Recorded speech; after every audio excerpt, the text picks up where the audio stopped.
So No.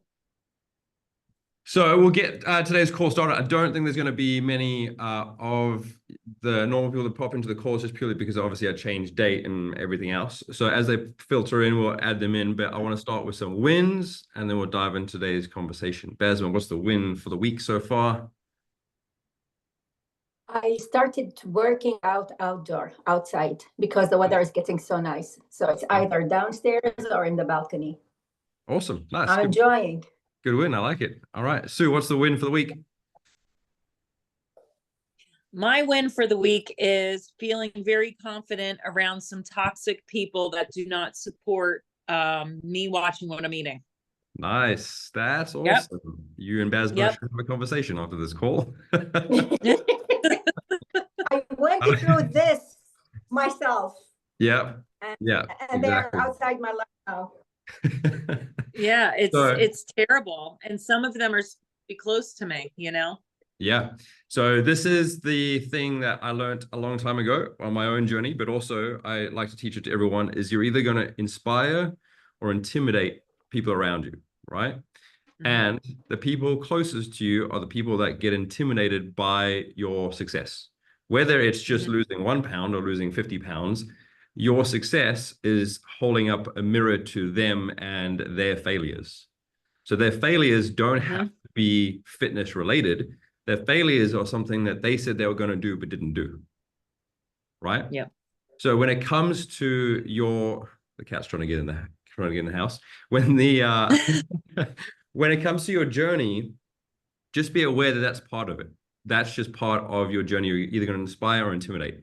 The funny thing is you end up inspiring people that are outside of your immediate circle. So, people that are in the challenge with you or in the group with you, or people that are on social media, or maybe someone at work that sees you or whatever, they're not in your immediate circle, but they see you changing for the better, right? They see the consistency with posting. They see consistency with you going to the gym. Might be someone that comes up to you outside and just says, hey, you shop here regularly. We've seen you changing. You're looking awesome. So you're inspiring other people. So just be okay with that. It's part of the journey. What you'll find eventually, if that person or if those people are meant to be in your circle for the rest of your life, then they're going to ask you for help. And they're going to ask you for advice. You can't give them advice now because they're not open to it. You have to show them, right? So you show them first and then they'll ask, right? And then when they ask, you can then offer help or assistance. But until then, just keep doing what you're doing, right? And then that will then in turn show that you're sticking to your word. You're the person that you say you want to be. You're trying to get healthier, trying to get fitter, whatever it is. And then, like I said, as you continue this journey, if they're meant to be with you or meant to grow with you, then they will. If not, then so be it. Yeah. Yeah. All right. So in today's call, I want to talk about something that I learned this week that I think is super, super powerful. It's called setting your ceiling and setting your floor. So we all get into those sort of mindsets when it comes to, let's say, training, right? If for whatever reason your workout takes you 90 minutes and your day gets a bit hectic, or you wake up later than you normally do, and you see that you don't have the 90 minutes to do the workout, you all of a sudden have this voice internally that says, I don't have enough time to do the workout, or I can't get it done. I can't have the perfect workout. So fuck it, I'm just not going to do it today, right? So what that does, it just starts to set a tone, right?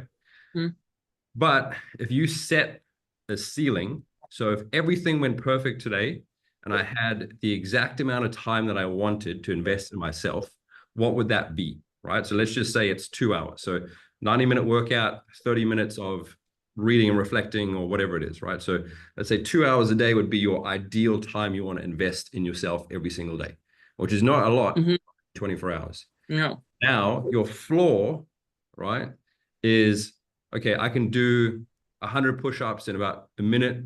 I can do 100 burpees in about 10 minutes. And I can write in the journal that probably takes me 3 minutes. It's not perfect, but it's still keeping momentum.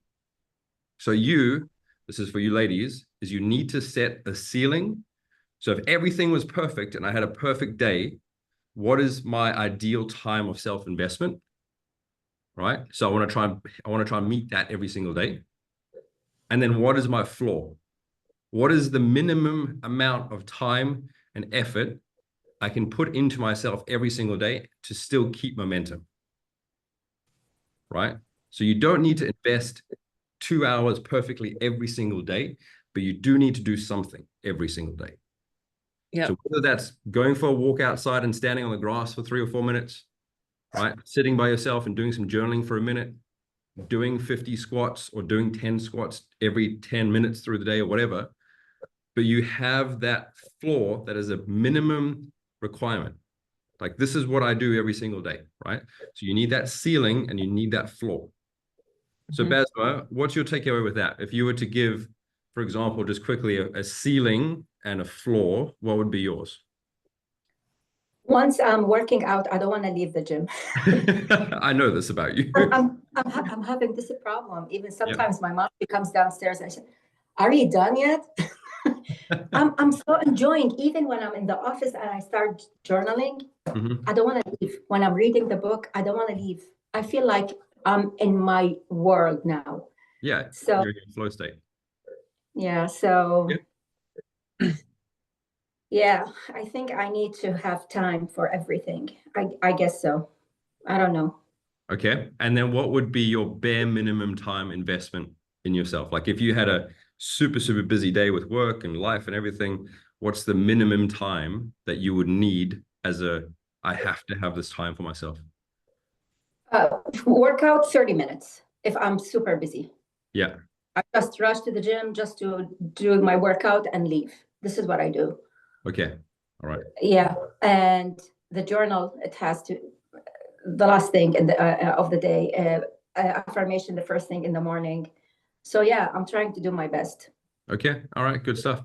Stu, what Super about yourself? My ceiling basically would be, I would love to have like a good 2 hours so I can stretch good before and after and really focus on my breathing and bringing myself down afterwards. If I do not have that time, I'm Rami, so I don't sit. So I literally, every time I go to the bathroom at work, I'll do squats before I leave. Yep. And I was telling that to somebody too, because they're like, why are you coming out of the bathroom like, a little bit, exhausted? And I'm like, call me crazy, but I'm doing my squats and I did a couple lunges on each side. Yeah. Do that every time I go to the bathroom. Is definitely if I'm crunching time. And I'll even go up into the conference room, like after an hour passes, every hour I'll take time to go up into the conference room, even if it's for 10 minutes, and I'll do some push-ups. Yep. Perfect. Definitely if I would not be able to get my workout in. Okay. I'd be doing chair dips, when I could, because I would feel so, I have to know that I did it, you know? That's awesome. That's a great mentality to have for sure. So the other thing I wanted to mention and talk about today was, it's one of my favorite quotes ever, because it very easily summarizes why people fall off track when it comes to their journey of health, right? The quote reads as, "It was working so well, I stopped doing it." So I was working so well, it was working so well, I stopped doing it, which means when we see success, right, whether it's with weight loss or health or religion or whatever the case is, and we get into this flow of seeing the results that we want, we automatically go into that, this is boring. Do I have to keep doing this for the rest of my life? I'm just going to stop doing it or fall back into old habits. Funny enough, Jess is here. I spoke to her this morning about it. And it was one of the things that not a lot of people in the fitness industry, coming from coaches' perspectives, talk about, right? So obviously we don't talk about it that much, purely because it scares a lot of people, that it's not as complicated as it's made out to be on social media when it comes to losing weight, getting fit, getting healthy. And it's not as complicated as, I guess, the media paints it to be.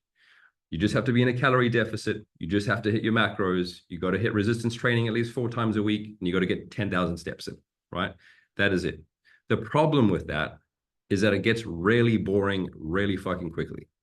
So what happens is people start to see the results, start to lose weight, start to feel good, start to get in a good place like you all are.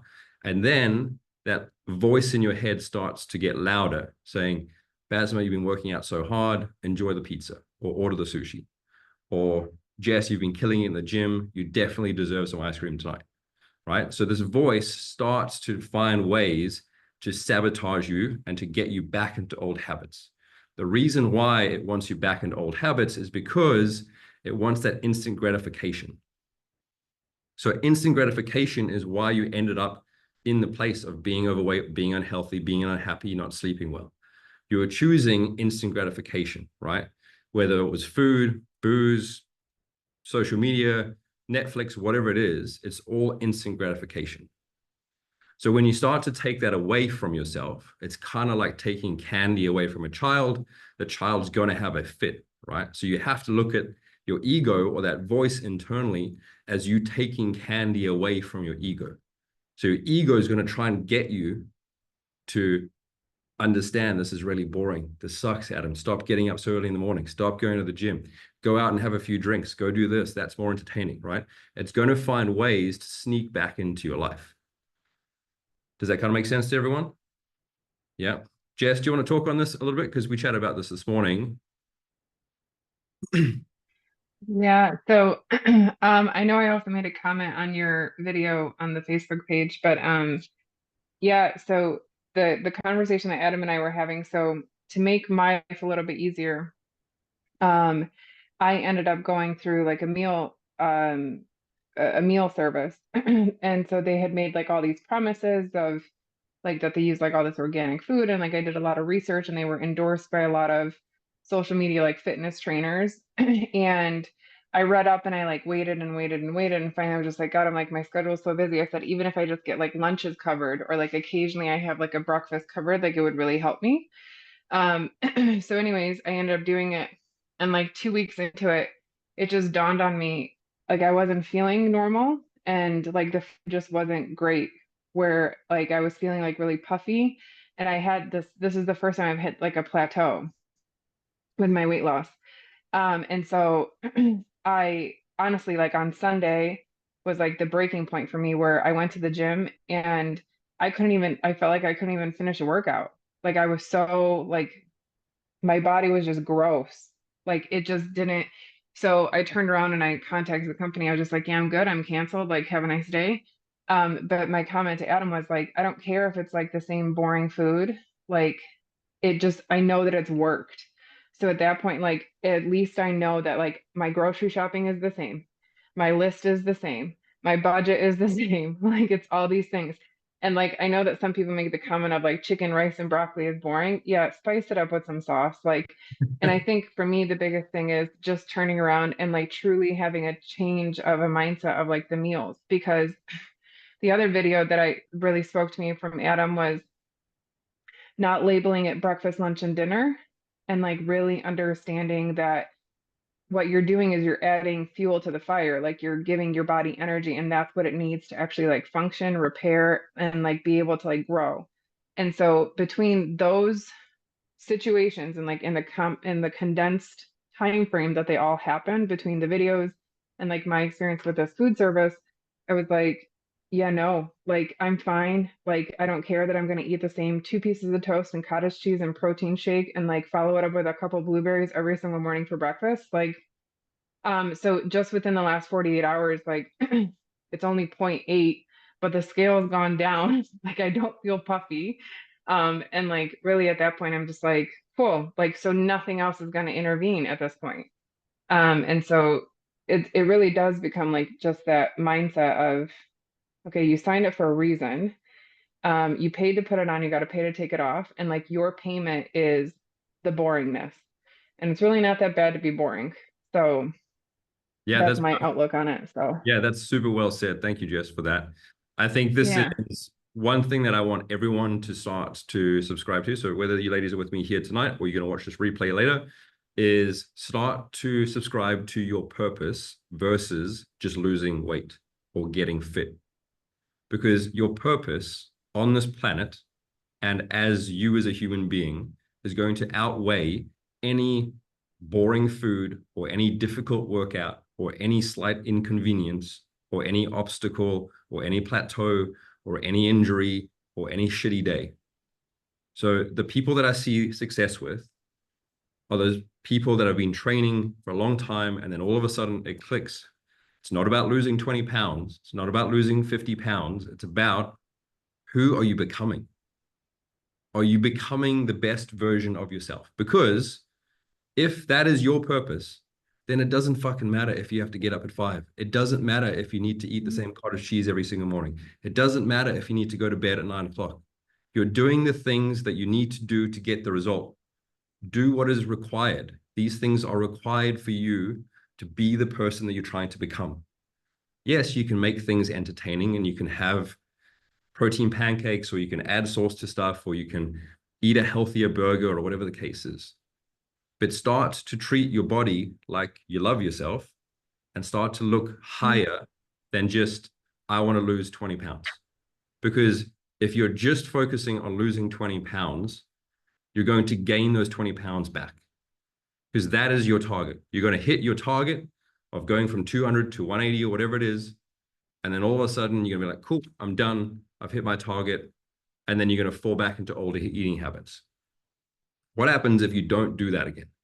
What happens if you just go, okay, I got to get these 20 pounds off, or these 40 pounds. I hit my target. Now let's see what my body can really fucking do, because I've got rid of this excess weight. Let's get as healthy as possible. Let's get as fit as possible. Let's get as strong as possible. Let's like really see what it's like living at my maximum versus just, I want to lose weight to fit into jeans. That's a great reason to start, but it's not going to be a reason to keep you motivated for the length of time you need to stay committed to see the best version of yourself come out. Does that kind of make sense? Yeah, perfect.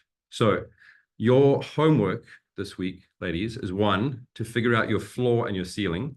Jess, you tuned in a little bit late, but when we're talking about the floor and ceiling, the ceiling is essentially how many hours you need in the day to invest in yourself, right? So for example's sake, for me, it's 2 hours a day if my day is perfect. That means workout, mindset at the end of the day, some reading and reflecting, 2 hours. That's like my ideal perfect day.